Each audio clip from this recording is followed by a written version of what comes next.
ہمیں صحیح حدیث سے پتہ چلتا ہے کہ قرب قیامت میں جب مسلمان بہت قسمہ پرسی میں ہوں گے تو خراسان سے لشکر اٹھے گا. خراسان یہ افغانستان اور ایران کا حصہ، اس علاقے کو نبی صلی اللہ علیہ وسلم کے دور میں خراسان کہا جاتا ہے، جس میں قندھار بھی آتا ہے، ایران کا بھی حصہ آتا ہے اس میں. تو یہاں سے لشکر اٹھے گا، مجاہدین لڑیں گے بہت بڑی تعداد میں، دنیا میں جہاد ہوگا، مسلمان ظلم کی چکی میں پس کے تنگ آ چکے ہوں گے. تو اس وقت دنیا میں دو بڑی طاقتیں ہیں جو اس وقت تیسری ورلڈ وار کی طرف دنیا کو لے کے جا رہی ہیں.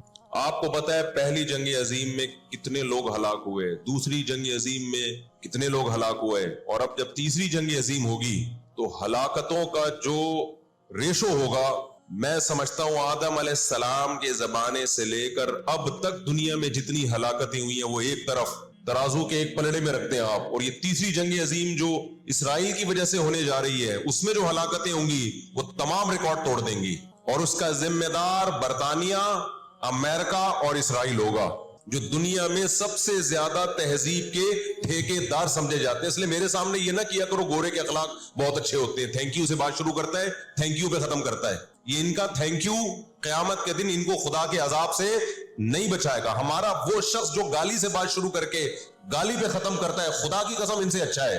وہ دنیا میں وہ ظلم اور بربریت نہیں کرتا جو یہ لوگ کر رہے ہیں. بہت آج نا ایٹیٹیوڈ ایٹیٹیوڈ ایٹیٹیوڈ، ان کے اخلاق، ان کی سڑکیں، ان کے روڈ. او بھائی دنیا کا خون چوس رہے ہیں یہ، اس اخلاق کا کیا کر رہے ہیں آپ نے؟ عراق میں جو بھوک سے بچوں کو مارا ہے وہ کس نے مارا ہے؟ مسلمانوں نے مارا ہے یا ان 27 اتحادیوں نے مارا ہے؟ وہ عراق اب تک اپنے پاؤں پہ کھڑا نہیں ہو پایا ہے. اس تباہی کا جو سینکڑوں بچے یونائٹڈ نیشن کی رپورٹ کے مطابق عراق میں بھوک سے مرے ہیں، ان کا ذمہ دار سعودی عرب ہے، پاکستان ہے، یا وہ 27 اتحادی ممالک ہیں جو سارے غیر مسلم کنٹریز ہیں جنہوں نے 27 ملکوں نے مل کے عراق پہ حملہ کیا تھا اور جھوٹا الزام لگایا کہ ان کے پاس کیمیکل ہتھیار ہے. اب بھی دنیا کو اگر ہوش نہیں آتا اور کفر کی حقیقت سمجھ میں نہیں آتی ہے، ہمارے لبرل اور سیکولر طبقے کو جو صبح و شام ان کے گن گاتے ہیں، تو پھر آپ کو اس کا اللہ کے سامنے حساب دینا پڑے گا. آج کے جو اخلاق ہیں نا دنیا میں، ان کی کیا ویلیو ہے؟ باپ پر 1 روپیہ خرچ نہیں کرنا، ماں کے لیے، ابا کے لیے اولڈ ہاؤس، اور اماں کے لیے کیا ہے؟ بولتے کیوں نہیں بھائی؟ اولڈ ہاؤس ہے. کبھی لڑتے نہیں ابا سے، کبھی لڑتے نہیں اماں سے. اس سے اچھا وہ بچہ ہے جو کبھی کبھار ابا سے لڑ بھی لیتا ہے، اماں سے لڑ بھی لیتا ہے، لیکن اسے پتا ہے کہ میں نے آخری دم تک ان بوڑھے ماں باپ کو اپنے سے جدا نہیں کرنا. وہ لڑکے توبہ استغفار کر لیتا ہے، وہ زیادہ بہتر ہے. دیکھنے میں یہ بدتمیز لگے گا آپ کو، خدا کی نظر میں اس کا مقام اس سے زیادہ ہے جو تمیزدار ہے. اس تمیز کا کرنا کیا ہے آپ نے؟ کہاں گئی وہ عالمی طاقتیں؟ کہاں گئے وہ تہذیب کے ٹھیکیدار جو ہمیں تہذیب سکھاتے ہیں؟ ساری دنیا ایک بات جانتی ہے کہ 18ویں 20ویں صدی سے پہلے مکمل فلسطین یہ کس کے پاس تھا؟ بولو بھائی. یہ عربوں کے پاس تھا، مسلمانوں کے پاس تھا، ایک عرب کنٹری تھا. کون سے لا اور کون سے قانون کے تحت اس کو یہودیوں کے حوالے کیا گیا؟ زیادہ لمبی بحث نہ کیا کریں، اسے کہیں ماضی کی طرف جاؤ. کون سے قانون کے تحت اس میں یہودیوں کو لا کے زبردستی بسایا گیا ہے؟ آج بہت سے لبرل لوگ، سیکولر لوگ، یا وہ مذہبی لوگ جو اصل میں ان کے دماغ میں سافٹ ویئر سیکولرزم ہی کے انسٹال ہوئے ہیں، انہوں نے لبادہ مذہب کا اڑا ہوا ہے. آج وہ بھی چھپے لفظوں میں اسرائیل کی حمایت کر رہے ہوتے ہیں کہ جی زمینیں تو فلسطینیوں نے بیچی تھی یہودیوں کو. آپ اگر اپنے ملک میں کسی کو زمین خریدنے دیتے ہو تو کیا اس کا یہ مطلب ہوتا ہے کہ کل وہ آپ کا باپ بن جائے؟ دنیا میں کہیں کسی کنٹری میں یہ لا ہے کیا؟ آپ نے اجازت دی اپنے پڑوس میں آ کے کسی شخص کو رہنے کی، کل اس نے آپ کے مکان پہ بھی قبضہ کر لیا، کل اس نے اپنی ریاست کا اعلان کر دیا. دنیا میں کہیں بھی اس بات کو تسلیم کیا جائے گا؟ دنیا میں 2 بڑی جنگیں ہو چکی ہیں، ان دونوں بڑی جنگوں میں کہیں بھی کسی مسلمان کا نام بولو نہیں آئے گا، کہیں بھی نہیں آئے گا کہ یہ کسی فلاں مسلم کی وجہ سے ہوئی ہے یہ جنگ. اور اب تیسری جنگ عظیم کی طرح یہ جنگ ہوگی، یہ ذہن میں رکھیں، کیونکہ فلسطینی کسی قیمت پہ بھی یہودیوں کا تسلط فلسطین میں برداشت نہیں کریں گے. They fight to die. وہ لڑ کس کے لیے رہے بھائی؟ بولو موت کے لیے. جو موت کے لیے لڑتا ہے اس کو تو زمین چاہیے ہی نہیں، اس کو اپنا فرض ادا کرنا ہے. بھائی نہیں ہو سکتا، یہ نہیں ہو سکتا. اگر آپ فلسطینیوں کو دبانے کی کوشش کرو گے کہ جنگ کے زور سے ہم ان کو دبا کے ان پہ تسلط قائم کر لیں، تو 60-70 سال سے زیادہ عرصہ ہو گیا جنگ کے ذریعے ان پہ کنٹرول کرنے کی. اب تک کنٹرول، یہ 60 سال کا عرصہ بہت ہوتا ہے. اور اس میں آپ یہ نہ دیکھیں کہ چند یہودی تھے، چند ہزار یا چند لاکھ، اس کے پیچھے بہت بڑی طاقت جس کو امریکہ کہا جاتا ہے، اس طاقت کا بھرپور استعمال، اس کی مکمل سپورٹ کے بغیر کے باوجود بھی اب تک فلسطین پر مکمل کنٹرول نہیں ہوا ہے۔ انہیں کیا مل رہا ہے ان فلسطینیوں کو بھائی؟ آج وہ اسرائیل کے سامنے ہتھیار ڈال دیں، اسرائیل ان کو نیشنلٹی بھی دے گا، اسرائیل وہ لگژری لائف ان کو دے گا جس کا میں اور آپ تصور بھی نہیں کر سکتے، وہ لگژری لائف دے گا ان کو، لیکن وہ کسی قیمت پہ بھی آمادہ نہیں ہوں۔ تو افسوس ہمیں اس پر ہوتا ہے کہ جب ہم نیٹ پہ دیکھتے ہیں نا انڈیا ساتھ دے رہا ہے اسرائیل کا، اوپر سے کچھ بیان داغ دیتے ہیں تھوڑے سے فلسطینیوں کے حق میں تاکہ لوگوں کی تھوڑی سی ہمدردی ہمیں ملے، پس پردہ مکمل کس کو سپورٹ کر رہا ہے؟ اسرائیل کو۔ امریکن نیوز چینل بھی اوپر سے بیان دے دیتے ہیں فلسطین میں ظلم ہو رہا ہے، ہم نے اس کو روکنا ہے، مکمل سپورٹ کس کو کر رہا ہے؟ امریکہ، اسرائیل۔ اور برطانیہ تو ہے ہی اس فساد کی بنیاد رکھنے والا، رپورٹیں تو بی بی سی بھی پیش کر رہا ہے فلسطینیوں کے حق میں، لیکن جو ریاست بی بی سی کی مالک ہے وہ سپورٹ کس کو کر رہی ہے؟ اسرائیل کو۔ دیکھو ہم نہ یہودی کے خلاف ہیں، نہ عیسائیوں کے خلاف ہیں، نہ ہندوؤں کے خلاف ہیں، نہ سکھوں کے خلاف ہیں۔ ہندو، سکھ، عیسائی اور یہودی، ان کے بارے میں ہمارے پاس قرآن کی واضح تعلیمات ہیں، لا اکراہ فی الدین قد تبین الرشد من الغی، دین میں کوئی زبردستی نہیں ہے، کسی شخص کو مذہب کی تبدیلی پر مجبور نہیں کیا جائے گا، کیونکہ اللہ نے سیدھا راستہ اور غلط راستہ 2 اور 2 4 کی طرح بیان کر دیا ہے، جس کا دل چاہے سیدھے راستے پہ چلے، جس کا دل چاہے برے راستے پہ چلے۔ قرآن نے یہ بھی واضح کر دیا کہ آپ کسی پر زبردستی نہیں کر سکتے، تلوار کی زور سے کسی کو اسلام میں داخل نہیں کر سکتے۔ اے اللہ ہم نے ان غیر مسلموں سے سلوک کیسا کرنا ہے یہ بھی قرآن نے بیان کر دیا، لا ينهاكم الله عن الذين لم يقاتلوكم في الدين ولم يخرجوكم من دياركم ان تبروهم، 28واں پارہ۔ جو بھی غیر مسلم ہے، چاہے وہ یہودی ہو، چاہے وہ عیسائی ہو، چاہے وہ ہندو ہو، سکھ ہو، بدھسٹ ہو، اللہ فرماتے ہیں اللہ تمہیں ان سے اچھے سلوک سے منع نہیں کر رہا، بلکہ اچھے سلوک کا اللہ تمہیں حکم دے رہا ہے۔ ہمارے نبی صلی اللہ علیہ وسلم جب کوئی یہودی بیمار ہوتا اس کی بھی عیادت کے لیے اسی طرح جایا کرتے تھے جیسے کسی مسلمان کی عیادت کے لیے جاتے۔ ہمارے نبی کی زوجہ ایک یہودی خاندان سے تھیں، وہ اپنے یہودی خاندان کو ہدیے دیا کرتی تھیں، ہمارے نبی صلی اللہ علیہ وسلم نے اس عمل سے انہیں منع نہیں کیا۔ اور آج بھی بہت سارے یہودی اسرائیل کے مسئلے میں فلسطینیوں کے ساتھ ہیں، ان کے حق میں مظاہرے کر رہے ہیں۔ ہماری دشمنی یہودیوں سے نہیں ہے، عیسائیوں سے نہیں ہے، ہماری دشمنی ان یہودیوں سے ہے جو اسرائیل کو سپورٹ کر رہے ہیں۔ آپ اگر قرآن اٹھا کے دیکھیں، اللہ تعالیٰ نے اپنے محبوب ترین پیغمبر موسیٰ کلیم اللہ وقربناہ نجیہ، جن کے بارے میں قرآن کہتا ہے وہ پیغمبر جن کو کوہ طور پہ بلا کے میں ان سے سرگوشیاں کیا کرتا تھا، اس پیغمبر کو اللہ نے اس قوم کی طرف بھیجا۔ کس قدر ٹینشن دی یہودیوں نے موسیٰ علیہ السلام کو، کیسے معجزے اپنی آنکھوں سے دیکھ رہے ہیں، درجنوں مرتبہ لاٹھی کو سانپ بنتے ہوئے دیکھا، سمندر کو اپنے سامنے 2 ٹکڑے ہوتے ہوئے اس قوم نے دیکھا جو آج اسرائیل پہ قبضہ، فلسطینیوں پہ ظلم کر رہی ہے۔ آج یہودی کیا کہتے ہیں کہ بیت المقدس ہمارا ہے، ہمارے پیغمبر موسیٰ علیہ السلام، ابراہیم علیہ السلام، یعقوب علیہ السلام، اسحاق علیہ السلام، یہ تو سارے ہمارے پیغمبر ہیں، یہ سارے ہمارے پیغمبر ہیں، تو یہ ہمارا قبلہ ہے۔ یہ قرآن کیا کہتا ہے؟ آپ سورہ بنی اسرائیل اٹھائیں، وَقَضَيْنَا إِلَىٰ بَنِي إِسْرَائِيلَ فِي الْكِتَابِ لَتُفْسِدُنَّ فِي الْأَرْضِ مَرَّتَيْنِ وَلَتَعْلُنَّ عُلُوًّا كَبِيرًا فَإِذَا جَاءَ وَعْدُ أُولَاهُمَا بَعَثْنَا عَلَيْكُمْ عِبَادًا لَنَا أُولِي بَأْسٍ شَدِيدٍ فَجَاسُوا خِلَالَ الدِّيَارِ وَكَانَ وَعْدًا مَسْئُولًا ثُمَّ رَدَدْنَا لَكُمُ الْكَرَّةَ عَلَيْهِمْ وَأَمْدَدْنَاكُمْ بِأَمْوَالٍ وَبَنِينَ وَجَعَلْنَاكُمْ أَكْثَرَ نَفِيرًا إِنْ أَحْسَنْتُمْ أَحْسَنْتُمْ لِأَنفُسِكُمْ وَإِنْ أَسَأْتُمْ فَلَهَا فَإِذَا جَاءَ وَعْدُ الْآخِرَةِ لِيَسُوءُوا وُجُوهَكُمْ وَلِيَدْخُلُوا الْمَسْجِدَ كَمَا دَخَلُوهُ أَوَّلَ مَرَّةٍ وَلِيُتَبِّرُوا مَا عَلَوْا تَتْبِيرًا۔ اللہ کہتے ہیں ہم نے تمہیں 2 چانس دیے بیت المقدس میں، 2 چانس، 2 دفعہ ہم نے تمہیں بیت المقدس پہ غلبہ عطا کیا، لیکن جب تم نے بدعمالی کی، تم اپنی تاریخ اٹھا کے دیکھو، 2 دفعہ تمہاری بیت المقدس میں دھنائی ہوئی ہے، 2 دفعہ تمہاری پٹائی ہوئی ہے بیت المقدس میں، اور وہ تمہاری بدعمالیوں کی وجہ سے ہوئی ہے۔ تو یہودیوں کے ہاتھ سے جو بیت المقدس نکلا ہے وہ ہماری وجہ سے نہیں نکلا، وہ کس کی وجہ سے نکلا ہے؟ ان کی اپنی ناشکریاں اور اپنی بدعمالیوں کی وجہ سے نکلا ہے۔ اللہ نے پھر عیسائیوں کو غلبہ عطا کیا بیت المقدس پہ۔ دنیا میں 3 مسجدیں ایسی ہیں جو اللہ کی نظر میں بہت مقدس ہیں، اور ان پر حکومت کرنے کا حق، کنٹرول کرنے کا حق اسی کو ہے جو اللہ کے دین برحق کو ماننے والے ہیں۔ یہ اسلام کی روشنی میں، ایک مسجد حرام، ایک مسجد نبوی اور تیسری مسجد اقصی، یہ اسلام کی روشنی میں۔ اور دنیا کے قوانین کی روشنی میں بھی دیکھا جائے، ہو سکتا ہے یہودی کہ میں اسلام کو نہیں مانتا، امریکہ کہے میں اسلام کو نہیں مانتا، آپ نہ مانیں اسلام کو، لیکن آپ ریاستوں کے حقوق کے تو قائل ہیں نا۔ 18ویں 19ویں صدی کے آخر میں دنیا میں جن جن ممالک کی لکیریں کھنچ چکی تھیں، پوری دنیا کا معاہدہ ہے، پوری دنیا کے ایگریمنٹ ہے کہ جس ریاست کو ہم نے تسلیم کر لیا ہم اس کے خلاف مسلح لڑائی، بولو نا، نہیں لڑ سکتے۔ مجھے ایک بات بتاؤ، آج اگر برطانیہ اٹھ کے پاکستان پہ حملہ کرتا ہے، دنیا کس کو برا بھلا کہے گی؟ بولو نا، کیا ہو گیا؟ برطانیہ کو کہے گی نا۔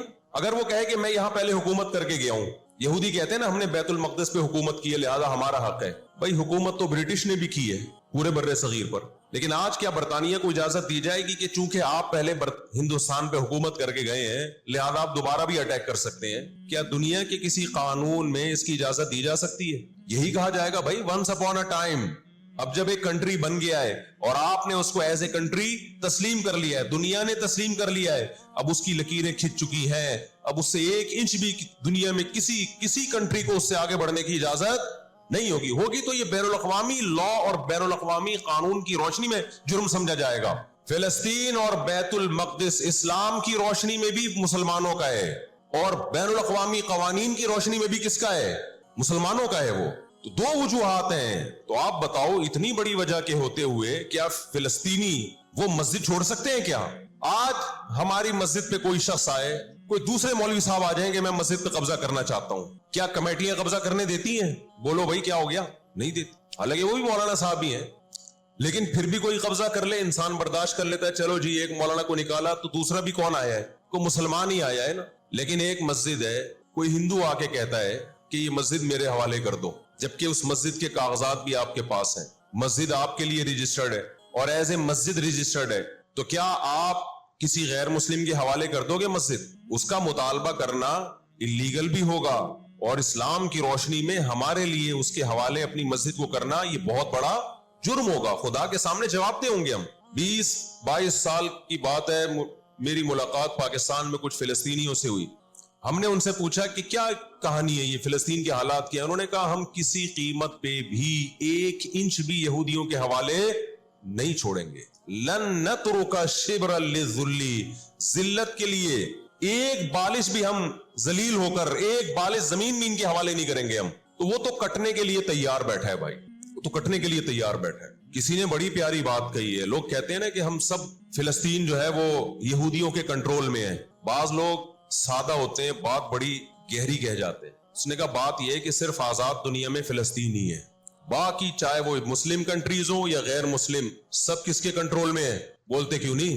یہودی کے کنٹرول میں۔ آزاد تو صرف فلسطینی ہی ہے، وہ کنٹرول میں نہیں آیا ابھی، اگر وہ کنٹرول میں آیا ہوتا تو یہ جنگ نہ ہو رہی ہوتی ہے۔ ابھی کنٹرول میں تو ہم اور آپ ہیں میرے بھائی، اور آپ ان کے کنٹرول میں۔ 1 ارب سے زیادہ مسلمان ہیں، 1 ارب سے زیادہ، اور یہودی کتنا ہے؟ 1 کروڑ بھی میرا خیال ہے نہیں ہوگا، لیکن یہ 1 ارب سے زیادہ مسلمان کس کے کنٹرول میں ہیں؟ اور میں آپ کی اطلاع کے لیے عرض کروں، اس وقت اسرائیل امریکہ کا غلام نہیں ہے، خوب سمجھ لیں، امریکہ کی گچی کس نے پکڑی ہوئی ہے؟ اسرائیل نے پکڑی ہوئی ہے۔ انڈیا، اسرائیل انڈیا کا غلام نہیں ہے، انڈیا کی گچی پکڑی ہوئی ہے کس نے؟ گچی سمجھتے ہو؟ گچی یہاں سے پکڑ کے نا بندہ ہل نہ سکے، چھوٹا سا ملک ہے، سازشوں کی وجہ سے، طاقت کی وجہ سے نہیں، مکاریوں اور سازشوں کی وجہ سے دنیا کو کنٹرول میں کیا ہوا ہے۔ سازشیں کسے کہتے ہیں؟ ایک بہت طاقتور آدمی جو آپ کے کنٹرول میں نہ ہو، آپ اس کے کسی راز پہ مطلع ہو جائیں، اسے کسی برائی میں ڈالیں اور خفیہ ویڈیو بنا لیں آپ، اور بولیں جو میں کہہ رہا ہوں کرتا رہے ورنہ یہ ویڈیو لیک کر دوں گا۔ وہ انتہائی پاورفل آدمی بھی کنٹرول میں کس کے آ جائے گا؟ ایک انتہائی کمزور آدمی کے کنٹرول میں۔ یہودیوں پر ان کی بدعمالیوں کی وجہ سے قرآن کیا کہتا ہے؟ غربت علیہم الذلہ، انہوں نے پیغمبروں کو قتل کیا، انہوں نے موسیٰ علیہ السلام کو صرف ستایا نہیں، بے انتہا ستایا، اتنے سارے معجزے دیکھنے کے باوجود۔ انہوں نے عیسیٰ ابن مریم کو اللہ کا بیٹا کہا, عیسیٰ ابن مریم کو معاذ اللہ ولد الزنا کہا, حالانکہ ان کی اپنی کتابوں میں آج تک عیسیٰ ابن مریم کی گواہی, ان کے نبوت کے علامات موجود ہیں. ہمیں صحیح حدیث سے پتہ چلتا ہے کہ قرب قیامت میں جب مسلمان بہت کسمہ پرسی میں ہوں گے تو خراسان سے لشکر اٹھے گا. خراسان یہ افغانستان اور ایران کا حصہ, اس علاقے کو نبی صلی اللہ علیہ وسلم کے دور میں خراسان کہا جاتا ہے, جس میں قندھار بھی آتا ہے, ایران کا بھی حصہ آتا ہے اس میں. تو یہاں سے لشکر اٹھے گا, مجاہدین لڑیں گے بہت بڑی تعداد میں, دنیا میں جہاد ہوگا, مسلمان ظلم کی چکی میں پس کے تنگ آ چکے ہوں گے. تو تلاش کریں گے حضرت مہدی کو, کیونکہ حضرت مہدی وہ شخصیت ہیں جن پہ تمام نیک لوگ جمع ہو جائیں گے اور وہ مسلمانوں کی میدان جنگ میں کمانڈ کریں گے, جہاد میں کمانڈ کریں گے. تو ان کو بیت اللہ میں تلاش کیا جائے گا. وہ رسول اللہ صلی اللہ علیہ وسلم کی اولاد میں ہوں گے اور لوگ ان کو پہچان لیں گے, اہل اللہ پہچان کر ان کو اپنا امیر بنائیں گے اور ان کی قیادت میں پھر لڑائی اور جہاد شروع ہوگا. یاجوج ماجوج قیامت کی نشانیوں میں سے ایک بہت بڑی نشانی ہوگی, یعنی اس بات کی علامت ہوگی کہ اب قیامت بہت قریب ہے. تو حضرت عیسیٰ ابن مریم علیہ السلام جب نازل ہوں گے, میں تھوڑی سی ترتیب بیان کر دیتا ہوں کہ کیونکہ بات یاجوج ماجوج کی چل رہی ہے تو اس سے منسلک جو واقعات ہیں جو اس دور میں ہوں گے وہ بھی میں اسی لیکچر کے ضمن میں بیان کر دیتا ہوں. وَكَانَ وَعْدُ رَبِّي حَقًّا, اور میرے رب کا وعدہ سچا ہے. وعدے سے مراد کیا ہے؟ دونوں مراد ہو سکتے ہیں, یا تو قیامت مراد ہو سکتی ہے کہ قیامت میں سب چیزیں ہی ٹوٹ جائیں گی, یا جو احادیث میں آیا ہے کہ جب یاجوج ماجوج قرب قیامت میں ظاہر ہوں گے تو وہ دیوار ختم ہو جائے گی, یا تو وہ مراد ہے.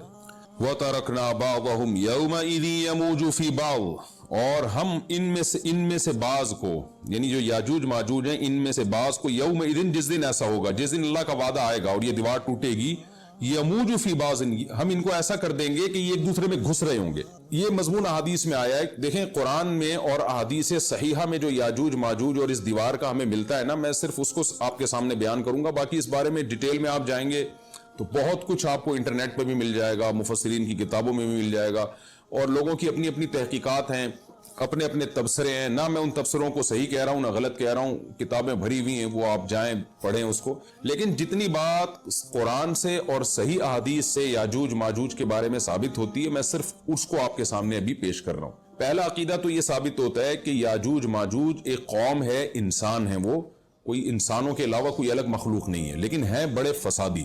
دوسری بات یہ بہت قدیم ہے, ذوالقرنین جب گئے تو اس سے پہلے کی یہ قوم ہے اور زمین میں پہلے سے فساد مچا رہی ہے, لیکن بہت زیادہ ان کی کثرت نہیں تھی جتنی کثرت قرب قیامت میں ہوگی, کیونکہ نسل ان کی بہت تیزی کے ساتھ بڑھ رہی ہے. تیسری بات یہ ہے کہ اللہ نے ان کو دنیا کے کسی حصے میں رکھ کے چھپا دیا ہے. چھپایا اس لیے ہے کہ ان کے ظاہر ہونے کا ایک ٹائم ہے, اور وہ ہے حضرت عیسیٰ علیہ السلام کا دور. حضرت عیسیٰ ابن مریم کے دور میں یاجوج ماجوج ظاہر ہوں گے.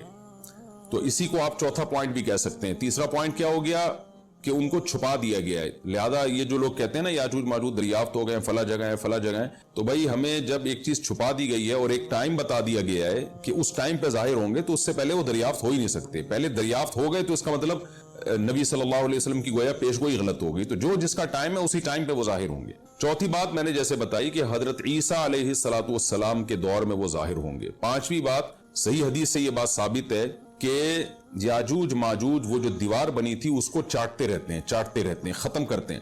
اب چاٹنا کا جو لفظ حدیث میں ہے اس سے مراد زبان سے چاٹنا بھی ہو سکتا ہے, اور یہ کنایا بھی ہو سکتا ہے کہ اس کو ختم کرنے کی کوشش میں لگے ہوئے ہیں.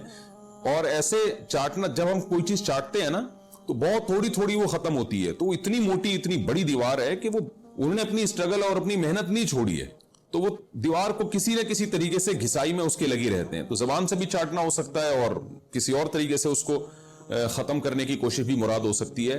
اور حدیث میں آتا ہے کہ ایک دن آئے گا, وہ جب ختم ہونے والی ہوتی ہے نا تو وہ کہتے ہیں کہ ہم کل اس کو دوبارہ شروع کریں گے اور کل ہم اس کو ختم کر دیں گے, لیکن وہ اللہ تعالیٰ اپنی قدرت سے دوبارہ اس دیوار کو اتنا ہی موٹا کر دیتے ہیں جتنا ذوالقرنین نے کیا تھا. تو قرب قیامت میں جب حضرت عیسیٰ علیہ السلام کا ظہور ہوگا تو وہ یہ کہیں گے ہم انشاءاللہ اس کو کل ختم کریں گے. تو انشاءاللہ کا لفظ جب استعمال کریں گے, کیونکہ وہ قوم ہے کافر, وہ اللہ پہ اعتماد کرنا, اللہ پہ توکل کرنا یہ چیز نہیں ہے. جیسے کافر تو نہیں کہے گا نا اللہ نے چاہا تو وہ اللہ پہ یقین نہیں رکھتے, تو وہ جب اللہ کا نام لیں گے اور کہیں گے کہ اللہ نے چاہا تو ہم اس کو کل ختم کر دیں گے, تو پھر اسلام کی وجہ سے وہ دیوار ختم ہو جائے گی۔ اس کی مثال ایسے جیسے حدیث میں آتا ہے پچھلی قوموں میں ایک نوجوان تھا جو جادوگر کے پاس بھی جاتا تھا اور راہب کے پاس بھی جاتا تھا، جس کا سورہ بروج میں تذکرہ ہے، والسماء ذات البروج میں۔ تو جب وہ نوجوان پکڑا گیا، وہ مسلمان ہو گیا تھا، بادشاہ نے اس کو بھیجا تھا جادوگر کے پاس کہ جادو سیکھے، لیکن وہ راہب کے پاس جاتا، عیسائیت سیکھی اس نے اور نیک مسلمان بن گیا۔ تو بادشاہ نے اس کو قتل کرنے کی حتی الامکان کوشش کی، مگر وہ قتل نہیں ہو پا رہا تھا۔ بادشاہ اس کو پہاڑ پہ بھیجا اپنے سپاہیوں کو لے کے کہ پہاڑ سے لے جا کے اس کو گرا دو، لیکن اللہ نے مدد کی کہ وہ سپاہی گر گیا، یہ بچ گیا۔ بادشاہ نے حکم دیا اس کو سمندر میں لے جا کے غرق کر دو، وہ سارے سپاہی غرق ہو گئے، یہ بچ گیا۔ تو کسی بھی طرح سے اس کی قتل کی کوششیں کامیاب نہیں ہو رہی تھی، تو اس نے بادشاہ سے کہا کہ تو اگر مجھے قتل کرنا چاہتا ہے نا تو چوک پہ کھڑا کر کے تیر مجھے مار اور کہے کہ بسم اللہ ورب ھذا الغلام، اس نوجوان کے رب کے نام سے میں اس کو قتل کرتا ہوں۔ تو اللہ کا نام لے کے مجھے مارے گا تو میں قتل ہو جاؤں گا۔ نوجوان یہ قربانی اس لیے دے رہا تھا کہ بادشاہ جب پوری پبلک کے سامنے اللہ کا نام لے گا تو لوگوں کو یقین آ جائے گا کہ بھئی اللہ کا نام لینے سے تو کام ہو گیا، اور اللہ کا نام لیے بغیر کام نہیں ہو رہا تھا۔ تو جو بادشاہ اللہ کو مانتا نہیں تھا آج اس کو بھی اللہ کا نام لینا پڑا ہے۔ تو نوجوان نے یہ قربانی اس لیے دی کہ بادشاہ جب اللہ کا نام لے گا لوگوں کو اللہ کی ذات پہ یقین آئے گا اور لوگ مسلمان ہو جائیں گے، عیسائیت کو قبول کر لیں گے۔ تو اس نوجوان نے یہ قربانی دی اور بادشاہ نے اللہ کا نام لے کے جب تیر مارا تو وہ نوجوان شہید ہو گیا، اور لیکن پورا ملک مسلمان ہو گیا، عیسائیت قبول کر لی۔ اور سورہ بروج میں پھر اللہ نے ان کا تبصرہ کیا، ان کا واقعہ بیان کیا ان کے بارے میں کہ کیسے بادشاہ نے خندقیں کھود کھود کے پوری قوم کو جو ہے وہ جو دین سے پیچھے نہیں ہٹے ان کو کس طرح سے آگ میں پھینک دیا ان سب کو۔ تو اس سے پتہ چلتا ہے کہ کافر بھی بعض دفعہ جب اللہ کا نام لیتا ہے نا تو اس کو دنیاوی فائدہ ہو جاتا ہے۔ تو یاجوج ماجوج بھی تنگ آ کر پھر اللہ کا نام لیں گے اور کہیں گے اللہ نے چاہا تو ہم اس دیوار کو کل ختم کر دیں گے، اور بالآخر وہ دیوار ختم ہو جائے گی۔ پھر قرآن کے الفاظ ہیں آگے کہ جب یہ دیوار ختم ہوگی وَتَرَكْنَا بَعْضَهُمْ يَوْمَئِذٍ۔ اچھا ہاں، میں بتا رہا تھا کہ حدیث سے کیا پوائنٹ پتہ چلتے ہیں، تو یہ 5 پوائنٹ ہو گئے۔ چھٹا پوائنٹ یہ کہ حضرت عیسیٰ ہی کے دور میں یہ کسی وبا کے ذریعے ہلاک ہو جائیں گے۔ حضرت عیسیٰ علیہ السلام یہ اتنے زیادہ ہوں گے کہ ان سے لڑنا ممکن نہیں ہوگا، جیسے کہ قرآن میں بھی آ رہا ہے وَتَرَكْنَا بَعْضَهُمْ يَوْمَئِذٍ يَمُوجُ فِي بَعْضٍ، ہم ان میں سے بعض کو بعض کے اندر گھسا دیں گے، اتنی کثرت سے ایک دوسرے میں، نہیں اب آبادی کی کثرت بہت ہوگی ان کی، گھسے ہوئے ہوں گے ایک دوسرے میں، یہ جیسے چیونٹی اور مکوڑے ہوتے ہیں، تو ان سے لڑنا ممکن نہیں ہوگا۔ تو حضرت عیسیٰ علیہ السلام لوگوں کو لے کے کوہ طور پہ چلے جائیں گے اور باقی مسلمان وہ اپنے اپنے گھروں کے اندر بند ہو جائیں گے، اور پھر اللہ کی طرف سے ایک وبا آئے گی اور اس وبا میں یہ سارے کے سارے ہلاک ہو جائیں گے۔ اور پھر جب ہلاک ہو جائیں گے تو اتنی زیادہ ان کی لاشیں زمین پہ ہوں گی، اتنی زیادہ کہ انسانی آبادی ان کی لاشوں سے متعفن ہونا اور بیمار ہونا شروع ہو جائے گی، ان کی لاشوں سے بدبو اٹھے گی، اور ظاہر ہے انسان ہوں گے یہ، تو اس کی وجہ سے جو زمین کا ماحول خراب ہوگا۔ پھر حضرت عیسیٰ علیہ السلام اللہ سے دعا مانگیں گے کہ اللہ تعالیٰ ان کو کسی طرح ٹھکانے لگائے، کوئی انتظام کرے۔ پھر حدیث میں آتا ہے بارشیں ہوں گی اور سیلاب آئیں گے اور ان کی لاشیں بہہ بہہ کے پانیوں میں جا کے سمندروں میں جا کے ختم ہو جائیں گی، اللہ تعالیٰ ان کو اس طرح سے ٹھکانے لگائے گا۔ تو یہ یہاں تک جتنے بھی مضامین ہیں یہ صحیح احادیث سے ثابت ہیں۔ تو قرآن کہتا ہے وَتَرَكْنَا بَعْضَهُمْ يَوْمَئِذٍ يَمُوجُ فِي بَعْضٍ، ہم ان میں سے بعض کو بعض میں چھوڑ دیں گے، بہت کثرت ہوگی۔ وَنُفِخَ فِي الصُّورِ، اور پھر سور پھونکا جائے گا۔ قرآن میں تو یہ کہ سور پھونکا جائے گا ایسے لگ رہا ہے جیسے فوراً پھونکا جائے گا، مگر احادیث میں تفسیر ہے کہ فوراً نہیں پھونکا جائے گا۔ یاجوج ماجوج قیامت کی نشانیوں میں سے ایک بہت بڑی نشانی ہوگی، یعنی یہ اس بات کی علامت ہوگی کہ اب قیامت بہت قریب ہے۔ تو حضرت عیسیٰ ابن مریم علیہ السلام جب نازل ہوں گے، میں تھوڑی سی ترتیب بیان کر دیتا ہوں کہ جو کیونکہ بات یاجوج ماجوج کی چل رہی ہے تو اس سے منسلک جو واقعات ہیں جو اس دور میں ہوں گے وہ بھی میں اسی لیکچر کے ضمن میں بیان کر دیتا ہوں۔ ہمیں صحیح حدیث سے یہ پتہ چلتا ہے کہ قرب قیامت میں جب مسلمان بہت کسمہ پرسی میں ہوں گے تو خراسان سے لشکر اٹھے گا۔ خراسان یہ افغانستان اور ایران کا حصہ، اس علاقے کو نبی صلی اللہ علیہ وسلم کے دور میں خراسان کہا جاتا ہے، جس میں قندھار بھی آتا ہے، ایران کا بھی حصہ آتا ہے اس میں۔ تو یہاں سے لشکر اٹھے گا، مجاہدین لڑیں گے بہت بڑی تعداد میں، دنیا میں جہاد ہوگا، مسلمان ظلم کی چکی میں پس کے تنگ آ چکے ہوں گے، اور لڑتے لڑتے حدیث میں آتا ہے اتنی بڑی بڑی لڑائیاں ہوں گی کہ 1/3 مسلمان شہید ہو جائیں گے اس میں، 1/3 مجاہدین جو لڑنے والے ہوں گے، اور 1/3 جو ہوں گے وہ میدان جنگ سے بھاگ جائیں گے، اور 1/3 کو اللہ فتح عطا فرمائے گا۔ تو جو 1/3 میدان جنگ سے بھاگ جائیں گے، نبی صلی اللہ علیہ وسلم نے فرمایا ان کی توبہ کبھی قبول نہیں ہوگی۔ جو 1/3 شہید ہو جائیں گے وہ افضل ترین شہداء ہوں گے اس وقت کے، اور 1/3 کو اللہ تعالیٰ غلبہ عطا فرمائیں گے۔ ایک واقعہ تو ہمیں قرب قیامت میں نبی صلی اللہ علیہ وسلم سے یہ ملتا ہے صحیح حدیث سے۔ دوسرا ہمیں یہ ملتا ہے کہ قرب قیامت ہی میں مسلمان قسمہ پرسی کا شکار ہوں گے، تو تلاش کریں گے حضرت مہدی کو، کیونکہ حضرت مہدی وہ شخصیت ہیں جن پہ تمام نیک لوگ جمع ہو جائیں گے اور وہ مسلمانوں کی میدان جنگ میں کمانڈ کریں گے، جہاد میں کمانڈ کریں گے۔ تو ان کو بیت اللہ میں تلاش کیا جائے گا، وہ رسول اللہ صلی اللہ علیہ وسلم کی اولاد میں ہوں گے، اور لوگ ان کو پہچان لیں گے، اہل اللہ پہچان کر ان کو اپنا امیر بنائیں گے، اور ان کی قیادت میں پھر لڑائی اور جہاد شروع ہوگا۔ اور یہ لڑائی جب دمشق میں لڑائی ہو رہی ہوگی تو دمشق میں عصر کی نماز کے وقت حضرت مہدی، میں نے جو یہ کہا کہ دمشق میں لڑائی ہو رہی ہوگی، مقصد یہ نہیں ہے کہ دمشق کوئی میدان جنگ بنا ہوا ہوگا، مقصد یہ ہے کہ وہ مجاہدین کا لشکر دمشق میں ہوگا عصر کی نماز کے وقت، لڑائی چاہے کسی اور میدان میں ہو رہی ہو، لیکن حدیث میں ہمیں دمشق کا تذکرہ ملتا ہے۔ تو دمشق میں حضرت شام کا تذکرہ ملتا ہے، اور جو قرائن ہمیں ملتے ہیں وہ دمشق کی ایک خاص مسجد ہے، وہ مسجد حضرت مفتی تقی عثمانی صاحب اور مفتی رفیع عثمانی صاحب نے اس کو ہائی لائٹ بھی کیا، لیکن وہ یقینی نہیں ہے، یہ خوب سمجھے، انہوں نے اس کا بھی تبصرہ کیا کہ اس کے بارے میں کوئی یقین نہیں ہے۔ تو حضرت مہدی عصر کی نماز پڑھا رہے ہوں گے، لوگ امامت میں آپ کے پیچھے کھڑے ہوں گے، یہاں تک کہ مسجد کے مینار پر، آج بھی وہ مینار موجود ہے جس کے بارے میں غالب گمان ہے کہ یہ وہ مینار ہے جہاں حضرت عیسیٰ علیہ السلام نازل ہوں گے، غالب گمان کے درجے میں کہا جا سکتا ہے، ورنہ پھر اسی کے اڑوس پڑوس میں کوئی مسجد ہوگی۔ میرا اگر شام جانا ہوا تو انشاءاللہ میں ارادہ ہے کہ میں ولاگ میں اس مسجد کا بھی تذکرہ کروں گا، اس جگہ کا بھی تذکرہ کروں گا، لیکن میں پہلے یہ بات بتا دوں کہ وہ 100% یقینی نہیں ہے، ایسا نہ ہو کہ اس مسجد کے مینار پہ چڑھ کے لوگ جو ہے وہ اس کے کوئی مینار کو ہی چاٹنا شروع کر دیں تبرک کے طور پہ۔ تو عصر کی نماز کا ٹائم ہوگا، حضرت عیسیٰ ابن مریم علیہ الصلوۃ والسلام فرشتوں کے کندھوں پہ ہاتھ رکھ کے نیچے اتریں گے نماز کے ٹائم پہ، یعنی آسمان سے مینار تک آئیں گے، اور پھر مینار سے آپ کے لیے سیڑھیاں لگائی جائیں گی، سیڑھیوں کے ذریعے مینار سے نیچے اتریں گے اور لوگ ان کو پہچان لیں گے۔ حضرت مہدی ان کو امامت کے لیے آگے کریں گے کہ آپ اللہ کے ایک پیغمبر ہیں، آپ نماز پڑھائیے، حضرت عیسیٰ علیہ السلام انہی کو آگے رکھیں گے، اور اس طرح کا مفہوم ہے حدیث میں کہ اللہ نے اس کام کے لیے آپ کو ہی منتخب کیا۔ کیا مطلب یہ امامت اس امت کا حق ہے؟ تو حضرت عیسیٰ ابن مریم علیہ الصلوۃ والسلام کا جو کام ہوگا وہ جہاد ہے، اور یہودیوں سے انتقام لینا، کیونکہ یہودیوں نے اپنے خیال میں حضرت عیسیٰ کو قتل کیا تھا، تو اللہ نے یہودیت ہی کے خاتمے کے لیے اور دجال کے خاتمے کے لیے عیسیٰ ابن مریم کو نازل کیا ہے۔ حضرت مہدی سے پہلے ہی دجال ظاہر ہو چکا ہوگا۔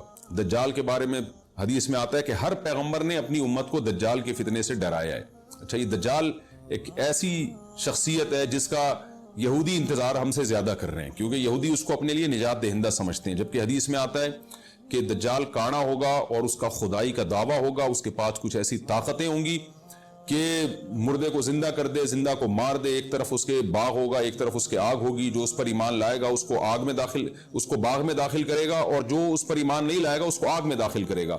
اور رسول اللہ صلی اللہ علیہ وسلم نے فرمایا اس کی جو آگ ہے حقیقت میں وہ جنت کا باغ ہوگا، اور اس کا جو باغ ہے حقیقت میں وہ جہنم کی آگ ہوگی۔ تو جو نبی کی باتوں پہ یقین کرتے ہیں وہ دجال کے فتنے سے محفوظ رہیں گے۔ اور حدیث میں سورہ کہف کی بھی تلاوت کا حکم ہے، جمعے کے دن جو کہف کی تلاوت کرتا ہے اللہ اس کو دجال کے فتنے سے محفوظ رکھتا ہے۔ اب آپ دیکھیں یہ سورہ کہف میں ہی قیامت کی علامات کا تذکرہ ہے نا، تو شاید اسی وجہ سے کیونکہ جو سورہ کہف پڑھتا رہے گا وہ یاجوج ماجوج کے واقعات بھی پڑھتا رہے گا اور اللہ کی قدرت کے واقعات بھی پڑھتا رہے گا، تو دجال کے فتنے سے اللہ اس کو اس برکت سے بچا کے رکھیں گے، فتنے سے محفوظ رکھیں گے۔ تو وہ ایسی طاقتیں دکھائے گا، بے وقوف لوگ اس پہ ایمان لے آئیں گے۔ حدیث میں آتا ہے کہ کانا کبھی بھی خدا نہیں ہو سکتا، نہیں اس کی تو ایک آنکھ ہوگی نہیں، لیکن بے وقوف لوگ اس کے یہ کچھ ظاہری کمالات دیکھیں گے، یہ نہیں دیکھیں گے کہ یہ تو شکل بھی اس کی اچھی نہیں ہے، یعنی خدا کا بس کم جمال والا ہوتا ہے نا، یہ تو ہے بھی کانا، اور اس کے بڑا بڑا کافر بھی لکھا ہوا ہوگا واضح طور پر، جس سے پتہ چلے گا۔ لیکن احمق اور بے وقوف لوگ جیسے روحانی عاملوں کو کچھ شعبدے دیکھ کر ان پہ سے متاثر ہو جاتے ہیں نا، روحانی عاملوں کے شعبدے دیکھ کے، تو ایسے ہی دجال کے شعبدے دیکھ کے متاثر ہوں گے۔ تو بہت لوگوں کو، خلقت کو، بہت بڑی امت کو گمراہ کرے گا دجال، اہل اللہ کو اللہ تعالیٰ اس کے فتنے سے محفوظ رکھے گا۔ پھر حضرت عیسیٰ ابن مریم جب نازل ہوں گے تو وہ دجال کو قتل کریں گے۔ حدیث میں آتا ہے کہ نیزے کے ذریعے گھوڑے پہ بیٹھ کے قتل کریں گے۔ علماء نے اس حدیث کا دو مطلب بیان کیے ہیں کہ یا تو اس کا مطلب یہی ہے کہ واقعی گھوڑے پہ بیٹھیں گے، نیزہ استعمال کریں گے، اور زمین جو ہے وہ اتنی پہلے اس سے جنگیں ہو چکی ہوں گی کہ لوگ دوبارہ تلواروں گھوڑوں کی طرف آ جائیں گے۔ اس بات کا امکان ہے، ہر ملک ایٹمی طاقت بن چکا ہے، تو اگر یہ ایٹم بم سارے ملک آپس میں چلا دیں تو ہم دوبارہ گدے گھوڑوں والی زندگی پر آ جائیں گے، ٹیکنالوجی ساری تباہ برباد ہو جائے گی، انسان کی ترقی۔ تو اس بات کا بھی امکان ہے کہ کوئی اس سے پہلے ہو سکتا ہے کوئی ایسی جنگ عظیم ہو کہ انسانیت دوبارہ پہاڑوں پتھروں کے دور میں آ جائے، لیکن ظاہر یہ معلوم ہوتا ہے کہ رسول اللہ صلی اللہ علیہ وسلم نے جو کلام کیا ہے، ظاہر ہے اس دور کے لحاظ سے جو لوگوں کے جہاں تک جو لوگوں کی مینٹل اپروچ ہے وہاں تک، تو نبی صلی اللہ علیہ وسلم میزائل یا اور ٹینکوں کا تذکرہ کرتے تو کیا سمجھ میں آتا؟ تو گھوڑے سے مراد ہے جو اس زمانے کا گھوڑا ہوگا، اور نیزے سے مراد ہے اس زمانے کا جو اسلحہ ہوگا، کیونکہ نیزہ نبی کے دور کا ایک مناسب اسلحہ تھا اور گھوڑا نبی کے دور کی میدان جنگ کی ایک مناسب سواری تھی۔ تو اس سے یہ بھی پتہ چلتا ہے کہ ہو سکتا ہے عیسیٰ ابن مریم نیزے کے بجائے کلاشنکوف کا استعمال کر لیں، تو یعنی وہ نیزہ جو ہے وہ اس کلاشنکوف کی یا جو بھی اسلحہ اس وقت حضرت عیسیٰ ابن مریم استعمال کریں گے اس کی ایک تعبیر ہے، تو اس کا بھی پورا امکان ہے۔ تو ہمیں بہرحال اتنا ایمان ہمارے لیے ضروری ہے کہ دجال کو قتل کرنے والی جو ذات ہے، جو شخصیت ہے، وہ عیسیٰ ابن مریم علیہ السلام ہے۔ تو حضرت عیسیٰ کے ذریعے اللہ تعالیٰ دجال کو قتل کریں گے، اور حضرت عیسیٰ کی قیادت میں زبردست جہاد ہوگا۔ حدیث میں آتا ہے کہ عیسیٰ ابن مریم اس دنیا کو امن سے بھر دیں گے، اتنا امن ہو جائے گا اور اتنی مالی فراوانی ہوگی، اتنی مالی، کیونکہ دنیا میں مال بہت ہے، ڈسٹریبیوشن صحیح نہیں ہے، جو تقسیم ہے نا مال کی وہ ظالمانہ ہے، جس کی وجہ سے غریب سے غریب تر ہے، امیر سے امیر تر ہے۔ حضرت عیسیٰ ابن مریم ایسا نظام قائم کریں گے کہ جس سے مال کی صحیح تقسیم ہو، اور لوگ اٹھیں گے زکوٰۃ کا مستحق تلاش کریں گے اور لوگوں کو زکوٰۃ کا مستحق نظر نہیں آئے گا، غریب تلاش کرنا مشکل ہو جائے گا۔ یعنی ایک آدمی، حدیث کے مفہوم ہے کہ زکوٰۃ لے کے گھومتا رہے گا اور اس کو کوئی غریب نہیں ملے گا، اتنی مالی فراوانی ہو جائے گی۔ پھر ترمذی کی روایت میں آتا ہے کہ اللہ کی طرف سے برکتیں ایسی نازل ہوں گی کہ بڑے بڑے انار پیدا ہوں گے، بڑے بڑے انگور پیدا ہوں گے، زمین اپنی برکتیں کھول دے گی، اور حضرت عیسیٰ علیہ السلام خنزیر کو بھی دنیا سے ختم کر دیں گے، خنزیر کی نسل کو ختم کر دیا جائے گا، وَيَضَعُ الْجِزْيَةَ، اور جزیہ کا نظام ختم، اما الاسلام و اما السیف، یا تو تلوار یا اسلام، اس کے علاوہ نہیں۔ تو نبی صلی اللہ علیہ وسلم کو اللہ نے جس مقصد کے لیے دنیا میں بھیجا تھا، اس مقصد کی جو تکمیل ہے وہ عیسیٰ ابن مریم کے ذریعے۔ باقی اس میں حکمتیں کیا ہیں اس پر میرے الگ سے بیانات موجود ہیں کہ اللہ نے حضرت عیسیٰ ابن مریم کا انتخاب کیوں کیا اس کام کی تکمیل کے لیے، اسی امت میں کوئی کیوں منتخب نہیں کر لیا، یا یہ کہ پیغمبر صلی اللہ علیہ وسلم ہی کے ذریعے پوری دنیا میں اسلام کو غالب کر دیا جاتا، اس میں کیا حکمتیں ہیں، اس پر میرے الگ سے بیانات موجود ہیں۔ ابھی تو میں کوشش کرتا ہوں کہ تفسیر سے میں جو ٹو دا پوائنٹ بات ہے اس سے یہاں اس لیکچر میں نہ ہٹوں۔ تو اسی وقت حضرت عیسیٰ ابن مریم اس کو یاجوج ماجوج کو قتل کریں گے اور دنیا انصاف سے بھر جائے گی، اور اللہ تعالیٰ نے جو پیغمبروں کو دنیا میں بھیجا تھا اس کا مقصد کیفیت اور کمیت دونوں لحاظ سے حاصل ہو جائے گا۔ اس کے بعد پھر آہستہ آہستہ دنیا میں زوال شروع ہوگا، اور پھر جب پوری دنیا کے لوگ زوال کا شکار ہوتے ہوتے کفر کی طرف جائیں گے، گناہوں کی طرف، اور حدیث میں آتا ہے جب تک ایک شخص بھی اللہ کا نام لینے والا ہوگا اس دنیا پر قیامت نہیں آئے گی، یہاں تک کہ آخری شخص جب دنیا سے اٹھے گا جو اللہ کا نام لیا کرتا تھا، تو اس کے بعد اللہ تعالیٰ سور پھونکیں گے، جبریل کو حکم دیں گے سور پھونکنے کا، اور اس دنیا کو تباہ و برباد کر دیا جائے گا۔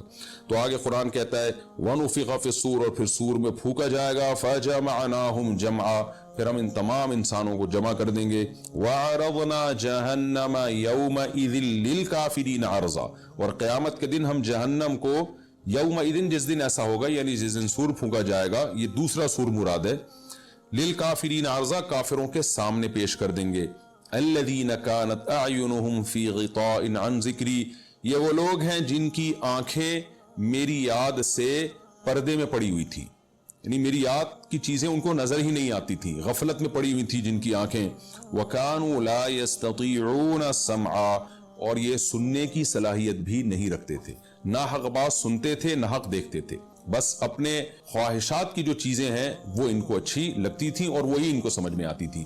تو یہ ہمارا رکوع الحمدللہ کمپلیٹ ہو گیا۔ اس رکوع میں ہمیں بہت سارے اسباق ملتے ہیں، میں نمبر وار اس کو مختصراً بیان کر دیتا ہوں۔ پہلی بات تو یہ کہ دیکھیں اللہ تعالیٰ نے کیسے کیسے بادشاہ دنیا میں بھیجے اور کتنے پاورفل بادشاہ۔ حضرت ذوالقرنین کا نام ہی قرن والا، دو کناروں والا، زمین کے بہت بڑے حصے کو حضرت ذوالقرنین نے فتح کیا، اور اللہ کے نیک بندے کیسے اللہ کے راستے میں لڑتے رہے ہیں۔ تو یہ جو لوگ بیٹھ جاتے ہیں نا بس عبادت کرو اور لڑائی وڑائی اسلام میں ہے ہی نہیں، یہ دنیا میں کوئی بھی عقل مند اس نظریے کا حامی نہیں ہوگا۔ تو طاقت اور قوت کی اسلام میں بہت زیادہ اہمیت ہے۔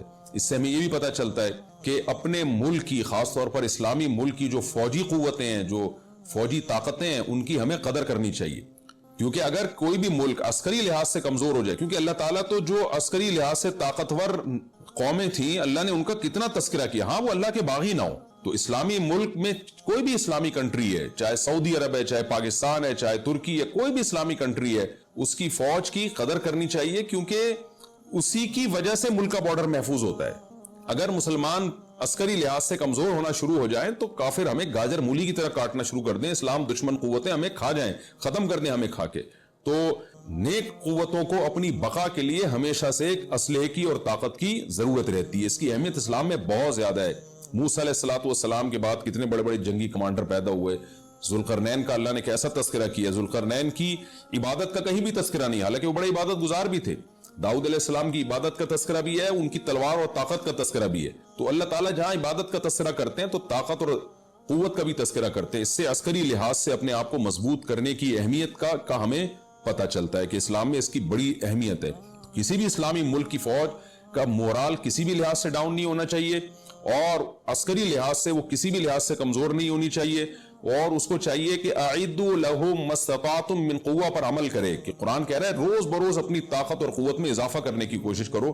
اس سے مسلم قوم کو کبھی بھی غافل نہیں ہونا چاہیے، اور کوئی بھی ایسا کام جس سے مسلمان قوتیں اور طاقتیں کمزور ہونا شروع ہو جائیں، اس کام سے ہمیں بچنا چاہیے۔